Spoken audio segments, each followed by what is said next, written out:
Our shotgun's still relevant.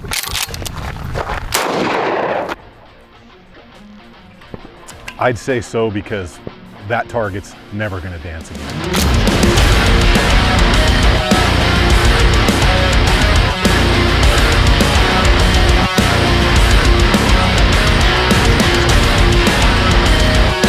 Make sure you guys get over to ironinfidel.com and check out the battle bottles, right? We got the big ones, the small ones. We've got the new tumblers if you want something a little bit smaller. Everything you need in a battle bottle. And we got the new blades from Dagger and Knot. We got the fitness gear, the clothing, everything over at ironinfidel.com. And if you guys would, please subscribe to the channel. So in 2025, why would somebody want a shotgun, especially in law enforcement out there on patrol? And are they still relevant in the modern era of patrol rifles? And of course, we're talking about 12 gauge shotguns today, because anything less is uncivilized. So you 20 gauge girls, I'm sorry, we got nothing for you in the video today. So the shotgun we are using for today's video is going to be this Mossberg 500. This was a retro build that has quite a few things done to it. So this is not a stock style shotgun, although it's very cool, so I figured I would use this one. But to go over what we have here on this one, it's the 500.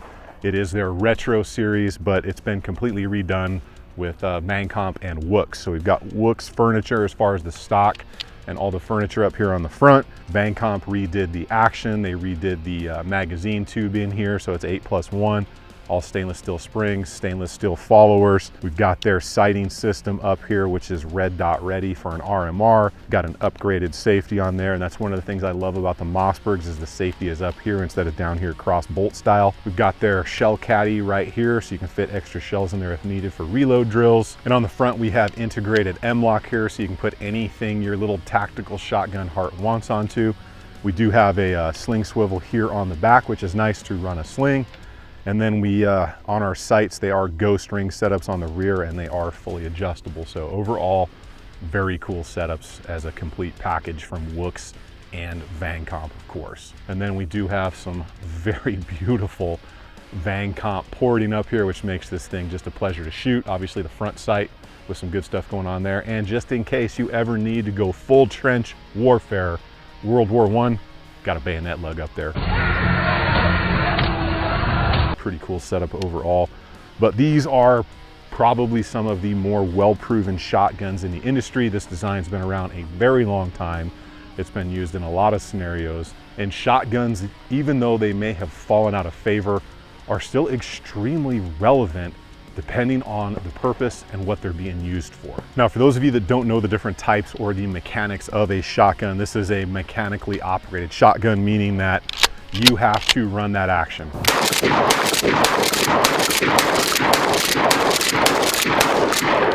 We'll get into what they call the shotgun and what that sound usually does to people.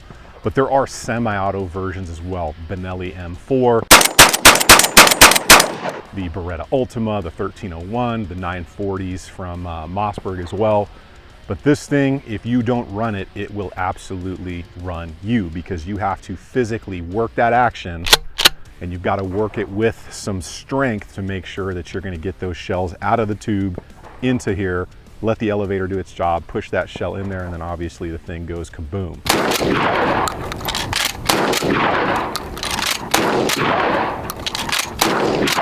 Now, the semi-auto stuff is extremely fun, and it's very reliable these days, at least for your nicer brands out there. But the mechanical stuff, as long as this thing is properly maintained, you're probably never going to have a malfunction unless you have a breached shell or you load the wrong shell or something in there, because the mechanical parts in here just don't seem to lend themselves to failure as long as they're properly maintained, right? That's always the caveat. So these are pretty simple mechanical devices, right? You have a manual safety, you have an action release, so you can actually run that slide. On the bottom, you have your elevator. So as the magazine tube here feeds a shell, it's on top of the elevator. You run it forward, the elevator goes up, puts the shell into the chamber, and you pull the trigger and absolutely go to work.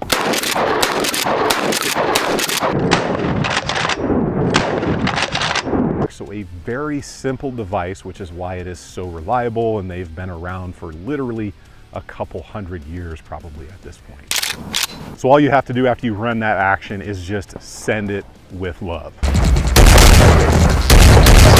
One great thing about mechanical shotguns over semi-auto is there are a variety of different loads from low power to high power that you can run since it's a manual action. You can run everything from less lethal, low power stuff. You can even run the short shells to get a little bit more capacity if your shotgun is set up for that. You can of course run slug, you can run buckshot, and that's cool because semi-autos sometimes suffer from not having high enough velocity to work that semi-auto action, where the mechanical one is set up by you, so you can pretty much get everything in there and get it to work. And shotguns are extremely effective, whether it's for breaching or other intended targets. And it's been said by people like Clint Smith, and I'll use the PC version of it, pistols put holes in targets, rifles put holes through targets. Shotguns with the right load at the right distance effectively removes a large chunk of the target and puts it on the ground behind it. But if they are that effective and devastating, why aren't they more widely carried? And there are a few reasons for that. The biggest one in law enforcement, it comes down to the almighty dollar in the way of training, because like I said prior, if you don't run a shotgun, it will absolutely run you. It's very different from your standard AR or pistol. You really have to know what you're doing and be able to work a mechanical shotgun to get the benefit out of it. You also do have a limited capacity, even though you can get longer tubes on these things. You're relatively going to be around 6 to 8 rounds somewhere at that point.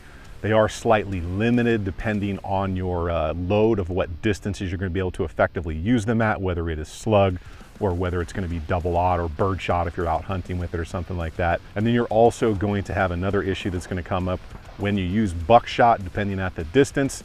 You have a spread, right? I'm sure everybody's heard that. You can hit unintended targets if you are not really comfortable and really well versed on what the spread of that shotgun is going to be. Because those pellets and buck don't quite stop like a expanding round of a 9mm or a rifle. So you can run into either over penetration or you can run into missing your intended target if you've shot too far away, if that makes sense to you guys, because the closer you are, the smaller the spread, the further away you are, the wider that spread's going to open up depending on your choke system. But there are a lot of really good reasons to carry a shotgun as well. You've got a range of effective, less lethal rounds that you can get for shotguns, which are obviously preferred in a crowd control situation. And speaking of crowd control, there is nothing that clears a crowd like that. The rack of a shotgun is well known throughout the world. Even when I hear it, I immediately start paying attention, because when you hear that noise, everybody's seen the movies and everybody knows it means business. They're extremely effective in breaching operations when you don't want to use demolitions or explosives, and they are a high reliability system, especially if you go with a well-proven mechanical system. So are they still widely carried? And the answer to that is a yes, especially in rural agencies. A lot of times you're going to see a shotgun in every car, but they're also still widely carried by major metropolitan cities like LAPD. And LAPD SWAT still does use shotguns, as well as many other SWAT teams, special operations, military units as well. So they are still out there. However, are they being phased out? In some cases, yes. The agency I worked at, we had less lethal shotguns only, but we eventually got rid of those and went to 40mm launchers, which were pretty awesome. Trust me, you do not want to get hit with a 40mm. That's going to leave a mark that you're going to know you did something really stupid for a very long time.